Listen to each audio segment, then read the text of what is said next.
संसद की सुरक्षा में भारी लापरवाही, ब्रेक करिए। स्मोक स्टिक लेकर अंदर घुसे थे आरोपी, ब्रेक करिए विद वीडियो।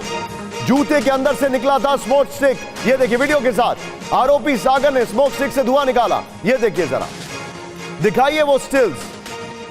संसद के बाहर भी स्मोक स्टिक का इस्तेमाल किया गया।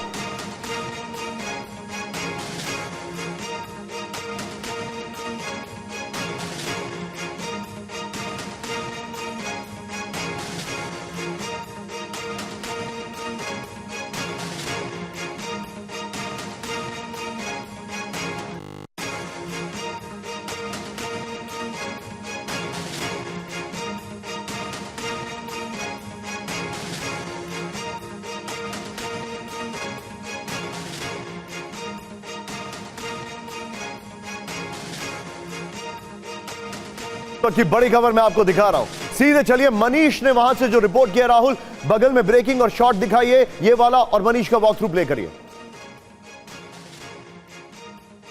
इस वक्त जो चीज आप मेरे हाथ में देख रहे हैं, जिसका इस्तेमाल न केवल संसद परिसर में बल्कि सदन के भीतर किया गया था। सदन के भीतर जिस स्मोक बम का इस्तेमाल किया गया था, ठीक वही सदन के भीतर जिसका इस्तेमाल किया गया था, ठीक उसी स्मोक बम को इस वक्त आप टीवी 9 के कैमरे पर देख रहे हैं। ये वो स्मोक बम है जिसका इस्तेमाल, आप सोचिए इतना बड़ा स्मोक बम अगर आप कहीं से जूते में लेकर जाएं, पेंट में लेकर जाएं, कैसे लेकर जा सकते हैं?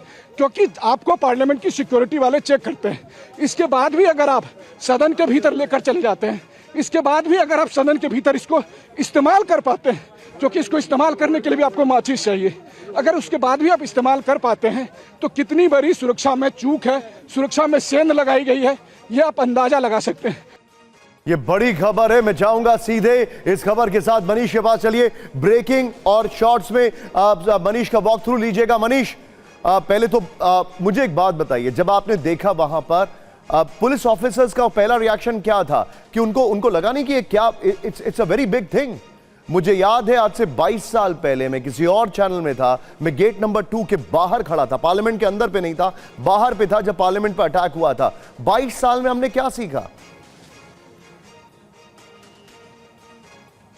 बिल्कुल, देखिए जो सवाल आपने कहा, यही ठीक बात बहुत से सीनियर सांसद भी कह रहे थे, जो उस वक्त सांसद थे, आज भी सांसद हैं। उनका कहना था कि 22 साल बाद भी हम यही कहेंगे कि शायद हमारी सुरक्षा 100% प्रूफ नहीं है। अभी विक्रम सिंह जी जो कह रहे थे वो सारी बातें सही है।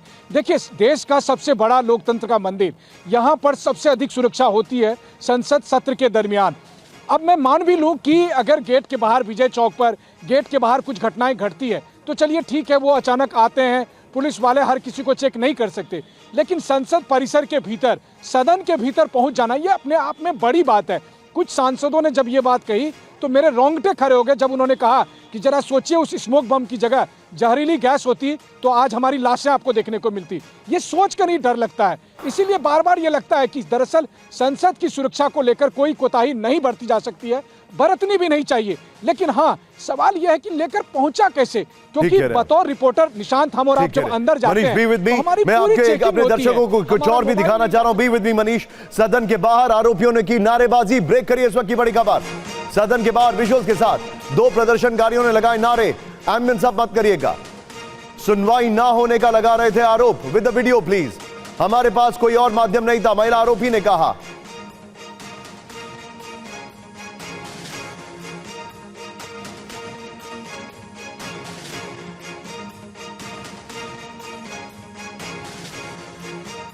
लोग और बेरोजगार हैं, आरोपी ने कहा। प्रदर्शनकारियों ने स्मोक स्टिक का इस्तेमाल किया। अब मेरे कुछ सवाल है यहां पर, सीधा आइए, कुछ सवाल यहां पर हैं। मैं चाहूंगा जितेंद्र शर्मा के पास मैं चलूंगा इन सवालों के साथ, और इसके साथ हमारी जो पहली ब्रेकिंग थी राहुल, इस शो की पहली ब्रेकिंग, वो लूंगा मैं। सीधे देखिए, अब सवाल देखिए, संसद की सुरक्षा में बड़ी चूक, संसद पर हमले की बरसी वाले दिन ही कैसे हुई चूक? नंबर 1। नेक्स्ट दिखाइए, यहां पर बड़ा सवाल, नई संसद के अंदर कैसे सुरक्षा में इतनी बड़ी सेंध? नेक्स्ट दिखाइए जो सवाल है। फिर लोकसभा में अज्ञात व्यक्ति बेंच तक कैसे पहुंचा?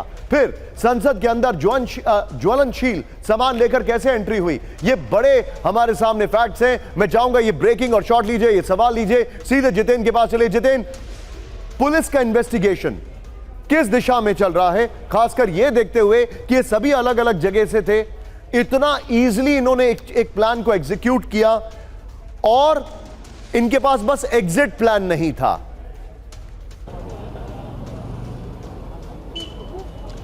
जी बिल्कुल, देखिए चारों से लगातार पूछताछ की जा रही है निशांत, और सबसे अहम बात, प्रारंभिक जांच में बात सामने निकल कर आ चुकी है, तो कहीं ना कहीं सिक्योरिटी ब्रीच का मामला है और इसी नज़रिए से तफ्तीश की जा रही है। एनआईए इस वक्त मौजूद है, आईबी की टीम मौजूद है, दिल्ली पुलिस की स्पेशल सेल मौजूद है।